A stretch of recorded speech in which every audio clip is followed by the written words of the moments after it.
માંગરોળની ગોપાલ કૃષ્ણ ગૌશાળામાં ભાજપ દ્વારા 74મા સંવિધાન દિવસની ઉજવણી કાર્યક્રમ યોજવામાં આવ્યો હતો, જેમાં માંગરોળ તાલુકાના અને જિલ્લાના આગેવાનોએ હાજરી આપી હતી। આ કાર્યક્રમમાં ભાજપ આગેવાનો દ્વારા જણાવાયું હતું કે કોંગ્રેસ દ્વારા જાતિને અલગ કરી રાજ કરવાની નીતિ અપનાવી રહ્યા છે, ત્યારે ભાજપે તમામ સમાજને એક કરી સંવિધાન દિવસની ઉજવણી કરવાનું કાર્ય કર્યું છે અને સંવિધાન દિવસ અંતર્ગત કાર્યક્રમમાં શપથ ગ્રહણ કર્યા હતા। આ સાથે રેલીમાં સ્વરૂપમાં બંધારણની શોભાયાત્રા કાઢવામાં આવી હતી અને ડોક્ટર બાબા સાહેબના સ્ટેચ્યુને પહોંચી ફૂલહાર કરી ડોક્ટર બાબા સાહેબ આંબેડકર અમર રહો ના નારા લગાવ્યા હતા। આ કાર્યક્રમમાં રાજકોટ ગ્રામ્યના પૂર્વ ધારાસભ્ય લાખાભાઈ સાગઠિયા, રાષ્ટ્રીય બક્ષીપંચ મોરચા ઉપાધ્યક્ષ વેલજીભાઈ મસાણી, પ્રદેશ ઉપાધ્યક્ષ જીતુભાઈ મણવર, જિલ્લા પંચાયત સદસ્ય જીવાભાઈ સોલંકી,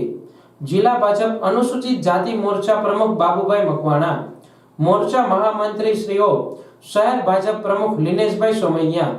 તાલુકા ભાજપ પ્રમુખ દાનાભાઈ બાલસ,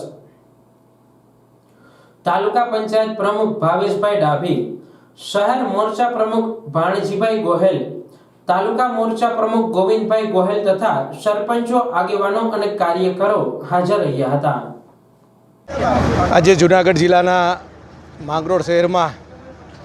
ડૉક્ટર બાબા સાહેબ આંબેડકર 26 નવેમ્બર કે જે સંવિધાન દિવસ જ્યારે ઉજવાઈ રહ્યો છે એના ભાગરૂપે આજે માંગરોળ શહેરમાં આપણે જૂનાગઢ જિલ્લાના પ્રમુખ ભાઈ બાબુભાઈ મકવાણા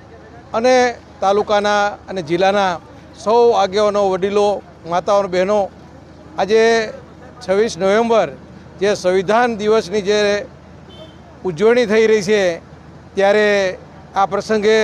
ખૂબ મોટી સંખ્યામાં ઉપસ્થિત રહી અને કે જે બંધારણનું જે સન્માન જે આપેલું છે એના અનુસંધાને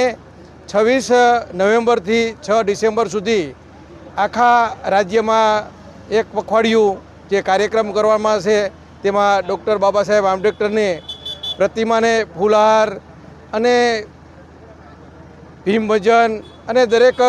કાર્યક્રમ કરવાના છે એનો અનુસંધાને આજે માંગરોળ શહેરમાં જે કાર્યક્રમ થઈ રહ્યા છે, ખાસ કરીને તો જ્યારે જિલ્લા પ્રમુખ ભાઈ બાબુભાઈ મકવાણાનો